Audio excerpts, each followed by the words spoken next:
Hey everyone, welcome to my Week 16 MASL predictions. As you can tell, I'm not currently in my normal setup for these predictions. I'm currently out of town in the former home of the Kicks, Philadelphia. So this video is going to be kind of a simplified, stripped down version of what I normally do, which is really just my way of saying it's probably going to be pretty crappy, but we're going to roll with it and do the picks anyway. Alright, so our first game is on Friday. We have the Florida Tropics visiting the Orlando SeaWolves. The last time these teams played, the game was also in Orlando, but Florida managed to win that game, I believe contrary to what I picked in that one. But I think one of the reasons that Florida won that game was Orlando was on the second game of a back-to-back weekend. They had played the Milwaukee Wave the night before, so I don't think that Orlando was very fresh for that game against Florida. That's not going to be the case this time around, so I'm going to give my pick this time around to Orlando as well, and hopefully this time I'll actually be right. Our second game on Friday is the El Paso Coyotes visiting the Turlock Express. To me, these two teams are right about at the same level. It's not a very good level to be at. And in general, when I see two teams that to me are about the same level, I pick the team that is playing at home. I'm going to do that this time around as well and pick the Coyotes. Also on Friday, we have the Ontario Fury visiting the Tacoma Stars. To me, this game is absolutely crucial for deciding who will get that second spot in the Pacific Division for the playoffs. These two teams have been going at it for a while now. Although, as a lot of people have joked, it seems like neither one of these teams actually want that second spot. They've both been struggling quite a bit as of late. On Sunday, we did see kind of two different tales, though.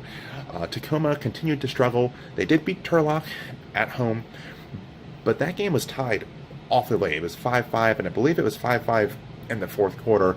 Tacoma should be beating a team like Turlock much more easily than that. And it makes me wonder if Tacoma is really at this level. For a while, I've been saying that they're not playing at the level that they're capable of, but I'm starting to doubt that that's really the case. I'm starting to think that this is who they are. Ontario, on the other hand, they put up a really good fight against San Diego on Sunday in San Diego, which makes me think that maybe Ontario is getting a little bit on track. So with all of that in mind, I'm going to pick Ontario in this game, but I think this game will be close, and I could really see either side winning. And then for our final game on Friday, we have the Dallas Sidekicks visiting the San Diego Sockers. I'm going to pick who most people are picking in this game, or what I guess most people are going to pick, which is the San Diego Sockers. But I'm going to put the Sockers on upset watch for this week. A few different reasons for that. Number one, San Diego, they did have that close call I already mentioned against Ontario on Sunday. That very well may have been a one-off type deal, but I wonder if maybe it's them starting to come back down to earth a little bit after that just incredible start they've had so far to the season with only one loss so far. They have to come back down at some point. I wonder if we're starting to see that a little bit right now. Meanwhile, Dallas, as I said, they've been steadily playing well this season. They've had wins over Monterrey as well as RGV. They almost beat Monterrey for a second time on Sunday. So I don't think it's that likely, but I do think there's a chance that Dallas pulls off the upset in this game, which is why I'm putting the Sockers on upset watch. But again, the Sockers are my official prediction. Moving on to Saturday, we have Flash de Monterrey visiting the Rio Grande Valley Barracudas. These two teams I thought were kind of duking it out to win the Southwest Division this year, but as of late, it seems to me that the Flash have really kind of separated themselves from RGV, at least in terms of quality of play. I expect to see that reflected on Saturday, so I'm picking Monterrey. And then for the only other game on Saturday, we have the Kansas City Comets visiting the Orlando SeaWolves. Last week, Orlando went into Kansas City and beat the Comets, which surprised myself, and I'm sure it surprised many other people as well. This time around, I'm not sure if we're going to see the same result, though.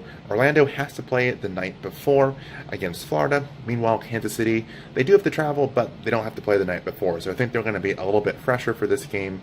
Kansas City also looked really good on Sunday in Baltimore. They were down 6-1 early in that game and almost came all the way back and won it. So I think they've maybe bounced back a little bit from that game against Orlando on Friday. And with all that in mind, I think the Comets are going to win this game. Then on Sunday, we have the Mississauga MetroStars visiting Utica City FC. Congratulations to Utica City FC. They have clinched a playoff spot. However, they have not clinched the division, nor have they clinched any form of home field advantage during the playoffs yet. So every game is still critical for Utica City FC. Meanwhile, Mississauga, they just keep on struggling. I don't think this game will be much of a contest. I'm picking the city. We then had the St. Louis Ambush visiting the Milwaukee Wave. Another congratulations, this time for the Milwaukee Wave, who have clinched their division. Still no form of home field, though. That is still up for grabs, and Milwaukee is still fighting for it. St. Louis this year has had absolutely zero success against Milwaukee. I expect that trend to continue. I'm picking the Wave. Kansas City Comets visiting the Florida Tropics. As you already know, I'm picking Kansas City to beat Orlando this week, but I think it's going to be tough for the Comets to win back-to-back games on the road, so I'm picking Florida in this game. Then we have my game of the week, the Baltimore Blast visiting the Harrisburg Heat. Harrisburg has all of a sudden established themselves as a very scary team in this league, especially when they're playing in Harrisburg, which they are on Sunday. To me, when they're there in Harrisburg, they can beat just about any team that the league can throw at them. Meanwhile, the Blast are riding a 3-game winning streak coming into this game. They don't look quite as solid as they have the past few seasons, albeit that's a very high level to reach, but they still look like they're good. It looks like they might be getting back to that level, so I think this is going to be a great clash between the two teams on Sunday. Now, as for who I think is going to win, it's a tough call. The Blast have handled the Heat pretty well so far this year when the games have been in Baltimore. But this game ain't in Baltimore, it's in Harrisburg. And the one time these teams have played there, the Heat won. But that's not that uncommon. If you look at the past few seasons, the Blast have lost at least one game in Harrisburg, and have managed to bounce back from that and win the other games there. I think the Blast will manage to pull that off again this year. I think this game is going to be tight. I think it's going to be a hard-fought game from both sides, but I think the Blast are going to pull off the win in Harrisburg. El Paso Coyotes visiting Flash de Monterrey. As I've already said, the Flash seem to be getting back to that dominant style of play that we're used to. Meanwhile, the Coyotes just continue to struggle. This game I don't think is going to be all that close. I'm picking the Flash. Then finally, we have the Dallas Sidekicks visiting the Rio Grande Valley Barracudas. This would be a contender for Game of the Week if it wasn't for the fact that the Sidekicks had to play 2 nights before in San Diego. I think it's going to be tough for the Sidekicks to go to San Diego, play against the Sockers, then come back to Texas and play on the road against the Rio Grande Valley Barracudas. That's just a lot to ask of any team.